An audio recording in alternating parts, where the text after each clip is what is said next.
ठीक हो? शरीर ठीक है और मन ठीक है, मन नहीं ठीक क्यों? क्या शांत? इससे भगवत प्राप्ति होना है। मेरा भगवत प्राप्ति करना है मेरे को, हाँ छोड़ के आगे। हाँ, जीवन का सार तो यही है भाई। ये सच्ची मानिए, प्रदर्शन के द्वारा अर्थ की प्राप्ति और नाम हो सकता है, लेकिन आप भगवान को नहीं जाने तो ये सब व्यर्थ हो जाएगा। मतलब जैसे भजन नहीं किया तो फिर ये नाम कीर्ति कितने दिन रहेगी? संसार कितने दिन याद? रामकृष्ण को याद नहीं करना चाहता तो और किसको याद करेगा? तो बुद्धिमानी तो यही कि लोक यश प्राप्त किया, लोक में अब भगवान की भी प्राप्ति कर लो। हाँ, जीवन का लाभ यही कि जितेंद्रिय होकर और अच्छे महात्मा बनकर भगवान की प्राप्ति कर लो। लोक यश प्राप्त किया, अब परलोक की, जब लोक में अपनी धाक जम गई ना तो अब परलोक में भी जमाओ, तब तो बात जम पाएगी। नहीं तो आपके पास जो कुछ है सब यहीं का है, यहां से जब चलने की तैयारी आएगी तो आपके पास कुछ नहीं रहेगा। मेरी बात समझ लीजिए ना, ये शरीर रहेगा जिसके द्वारा आपको यश प्राप्त हुआ है, और यश से जो आपको धन मिला वो धन भी नहीं रहेगा, दूसरे लोग उपभोग करेंगे। आपके पास अगर नाम नहीं है भगवान का, भजन नहीं है, तपस्या नहीं है, तो फिर वो बात नहीं बनेगी। तो हमें लगता है आपके ऊपर भगवान की कृपा है जो आप सावधान होना चाहते हो, नहीं तो बहुत बुरी तरह फंस जाते हैं, बहुत बुरी तरह। यश कीर्ति के एक ऐसा जाल होता है, अब उसके नीचे उतर नहीं सकता है। एक लेवल होती है ना, अब जैसे आप उस लेवल में यश में चढ़ गए तो अब उतर नहीं सकते। अब उस लेवल में जीने के लिए अर्थ चाहिए, और अर्थ के लिए कुछ भी करना पड़े।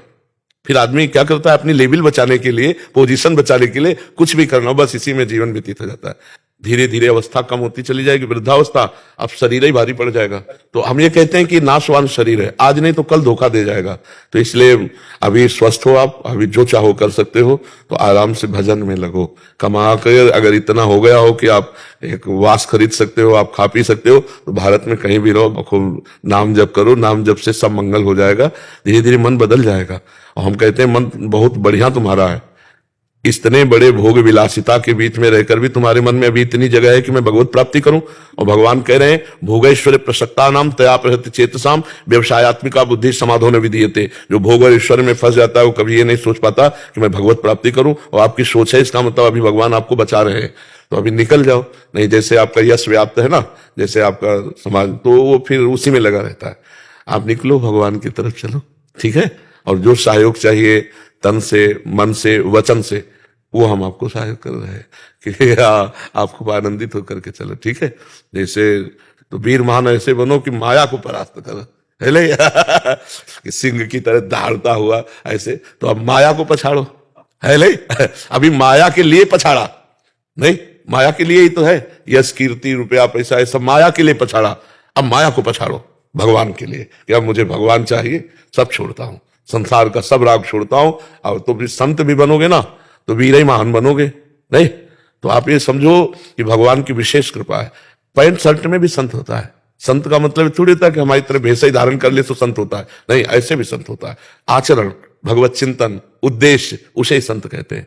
विभीषण जी राजमंत्री की पोशाक में आए थे और भगवान ने कहा तुम सरीखे संत प्रिय मोरे, धरो देह नहीं आन नहीं हो रहे। तो आप नाम जप करो, सत्संग करो और छोड़ो, क्योंकि ये शरीर धीरे धीरे ऐसे गया तो फिर ऐसे भी आएगा। तो ऐसे आने के पहले ये सब जोड़ दर्द करेंगे। मान लो आप 1 घंटा 2 घंटा व्यायाम करते हैं, जब 2 घंटा व्यायाम नहीं करेंगे तो यही शरीर दर्द करने लगेगा, यही शरीर उठना बैठना मुश्किल हो जाए। तो भजन में लग जाओ, चित्त भगवान में लगा हुआ है तो इतना तो होगा ही कि आप खा पी सकते हो। माया को पछाड़ो, ठीक है? वीर महान वही जो मां के गर्भ में दोबारा ना पड़े, जो मृत्यु पर विजय प्राप्त कर ले, है नहीं? वही वीर है जो वीर को जीत ले, वही वीर है जो माया पर विजय प्राप्त हो, वही वीर है जो मां के गर्भ में ना आना पड़े। काम क्रोध लोभ मोह मद मत्सर इनको पछाड़ो, भगवान का आश्रय लेकर। चाहे जितना कोई वीर हो, ये सबको पछाड़े है, इनको जो पछाड़े सो महावीर, नहीं?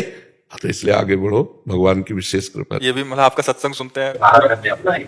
तो हम तो अपनाए ही हमारे तो दोस्त ही सब हो। हाँ, दोस्त ही है।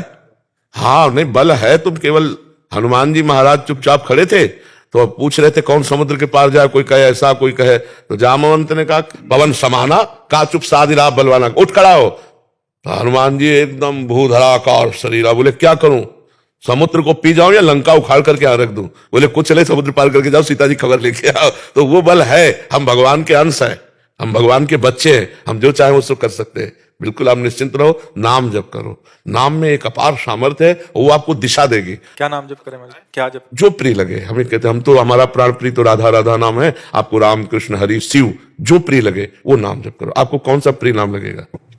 हाँ, अभी तक तो राधा राधा जब गई। हाँ, जो नाम प्रिय लगे उसी को अधिक मात्रा में जपो, बहुत इससे पावर मिलेगा आपको। अब देखो, शारीरिक बल अलग चीज है, आध्यात्मिक पावर अलग चीज है। बाहर के वीरों को तो हम गोली से या भुजा से परास्त कर सकते हैं, लेकिन अंदर के वीरों को नहीं। जो अंदर अटैक करते हैं उनके लिए आध्यात्मिक ज्ञान चाहिए और उसके लिए आध्यात्मिक बल चाहिए, वो नाम के द्वारा मिलेगा। जितना नाम जप करोगे आपको खुद महसूस होगा अंदर। ठीक है जी। अंतरंगे तेरी तुम समुंदर प्रभु, तुम ही बाहर हो तुम ही अंदर प्रभु। बस है, बिल्कुल बिल्कुल वही अंदर है, वही भीतर। हम सब उनकी तरंग है, वो समुद्र है। बिल्कुल हम तुम्हारे हैं सदियों से मेरे हो तुम। बिल्कुल बिल्कुल हम भूल गए, प्रभु को अपने भूल गए। वो हमारे सदियों से थे, बिल्कुल हम प्रभु के हैं, हम भूल चुके थे, बस यही बात है।